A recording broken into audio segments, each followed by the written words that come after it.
chaos with a high-dimensional torus. So, Jumpei, could you share your screen? Yeah, thank you. And yeah, then let me start.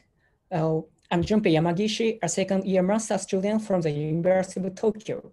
And I'll talk about the nature of transition to chaos from high-dimensional quasi-periodicity. And the ways of transition from regular motion to chaotic motions has been extensively studied in the 1970s and 80s. And several routes to chaos from fixed points or periodic motions were unveiled, like period doubling and intermittency. And as for the transition from quasi-periodic motions with incommensurate frequencies, the mode locking with so-called Arnold's tongue and Devil's staircase was uncovered in the case of two-dimensional tori. However, transition from a torus with more than two frequencies to chaos has not been fully explored, in spite of its historical significance. Historically speaking, Landau first considered turbulence as an infinite-dimensional quasi-periodicity. He proposed to understand turbulence as a result of successive Hopf bifurcations like this figure, and that finally leads to an infinite-dimensional torus attractor.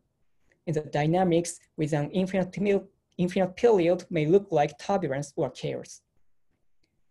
In contrast, Luell and Turkins mathematically proved that three-dimensional torus attractors can be destabilized to chaos by arbitrary small structural perturbations, like adding some nonlinear terms.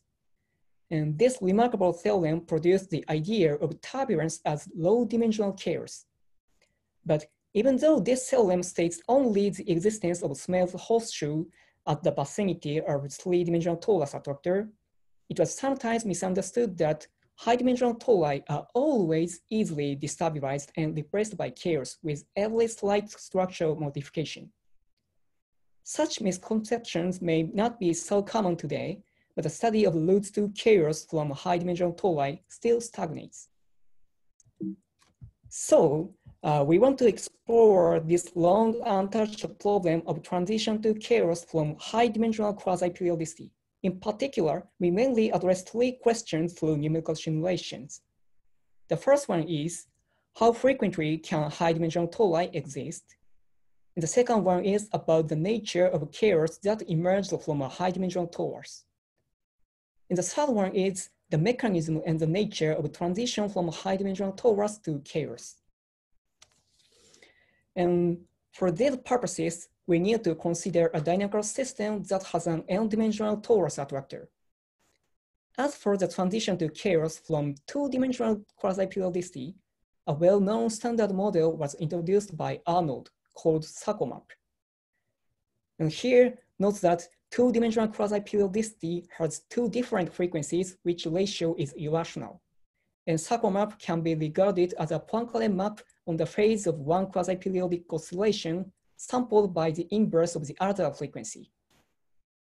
And then this SACO map has two parameters, natural frequency omega and nonlinearity A. And in this presentation, the model of n-dimensional globally coupled SACO map is considered. Here, n SACO maps with different natural frequencies omega are globally coupled with this nonlinear term.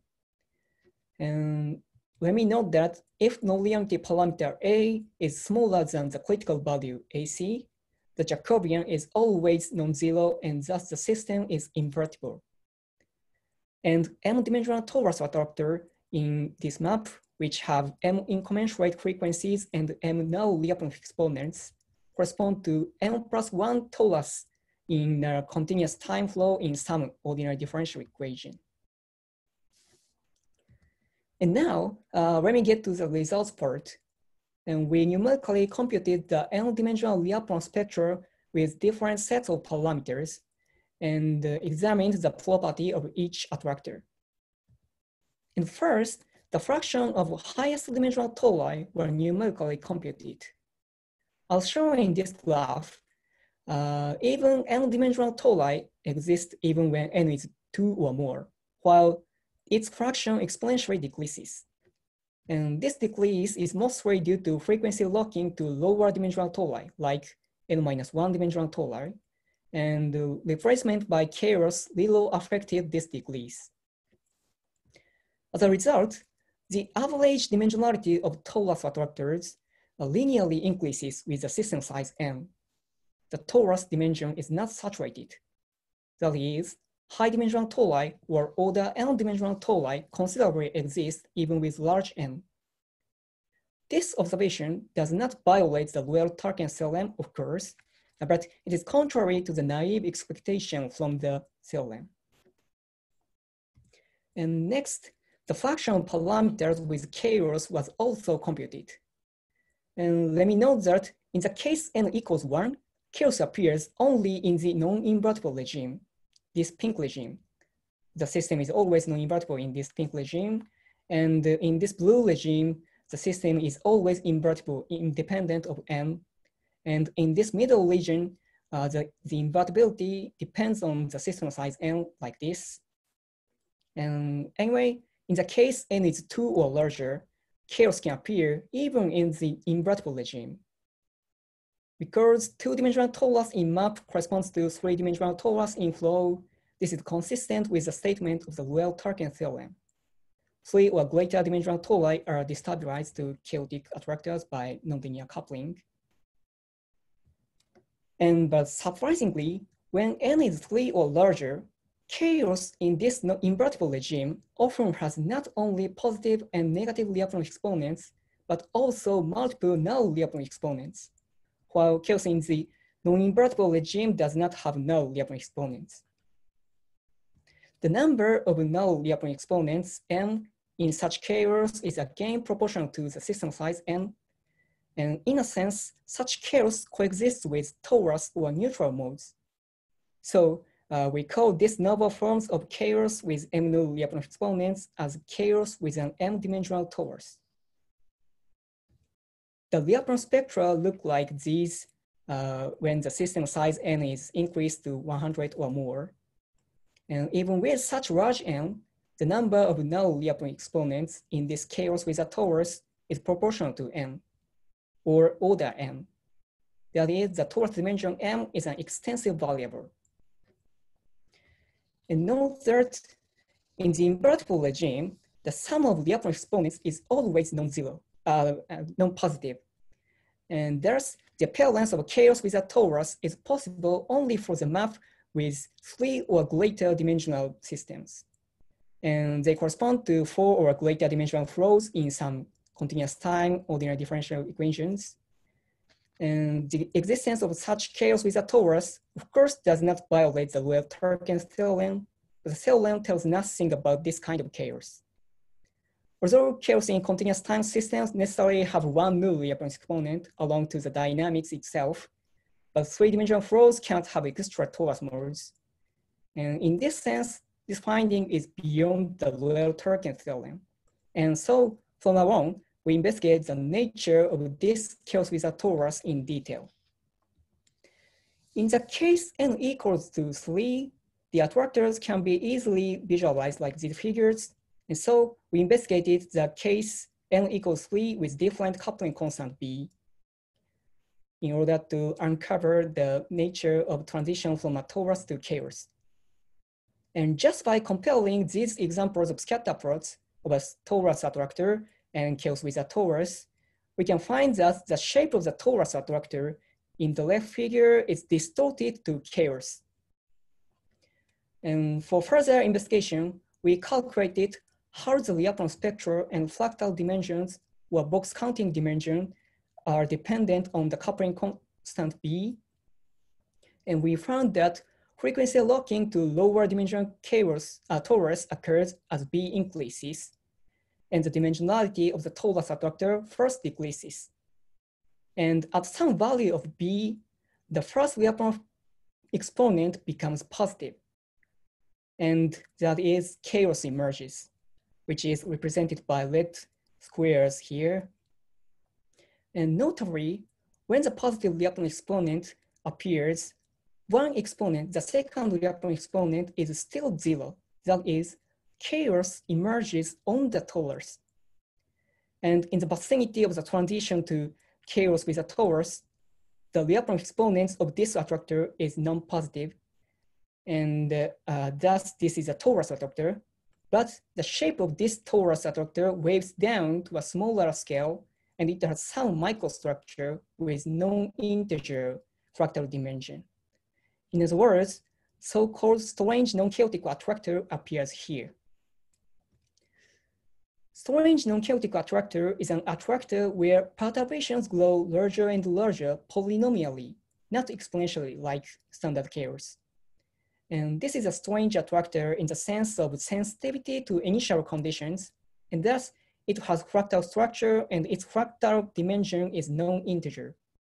But it is not chaotic because it has no positive Lyapunov exponents.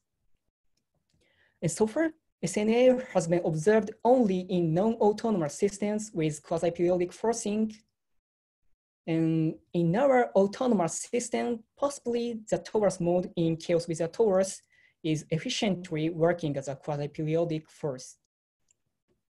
But anyway, the numerically estimated fractal dimensions D0 suggests that the transition from a torus to chaos with a torus occurs via SNA or factorization of the torus. But please note that the mode lockings to lower dimensional torus frequently occurs in these autonomous systems. Thus, it is difficult to rigorously confirm this scenario here. And now we draw movies to visualize the time evolution of the map and how stretching and folding like a Baker's map occurs in chaotic dynamics. And we may find that chaos with a torus has some kind of order, while the dynamics of standard chaos without no Lyapunov exponents seems to be very disordered. And in chaos with a torus, stretching and folding seem to occur on the torus.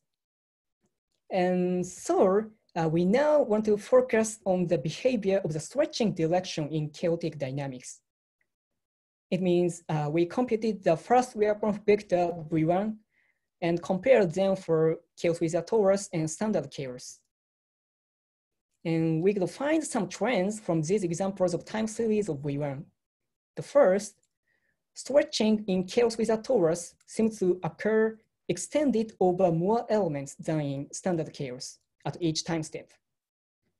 And second, some kind of slower itinerant changing of the stretching direction is observed in chaos with a torus. And to confirm these trends one by one, we first quantified the localization of the stretching direction by its inverse participation ratio, Y2. It is defined as this equation, and it means the inverse of the effective number of the elements in normalized vectors. And if the vector is extended to all n elements, then the value Y2 is proportional to the inverse of n. And while the vector is localized and has a few non-zero elements, Y2 is order 1, independent of the system size n. And now, inverse participation ratio Y2 for chaos with a torus is plotted against the Lyapunov dimension, DL, that quantifies the dimension of the attractor.